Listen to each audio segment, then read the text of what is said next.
butcher. Gagawa tayo ng beef burger panghalo. Ito yung pampitpit namin. Yan. May plastic na nilalagay yan. Ito yung plastic ko.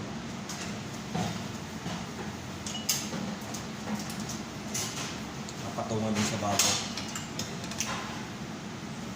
Yan, bali yan ang itsura niya. Pakita ko sa inyo paano namin lagay sa tray. Yan, nakalagay sa tray. Binilog ko na yan, bali 100 grams isang piraso. Isang piraso pala nito may sukat, 100 grams to 90 grams. Pero tinatansya-tansya lang yan mga kabutcher. Yan, meron lang yan, nipit.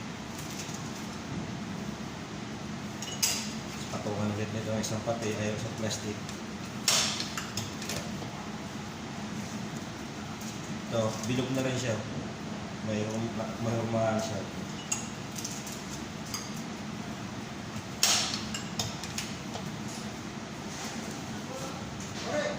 Where this is not like There.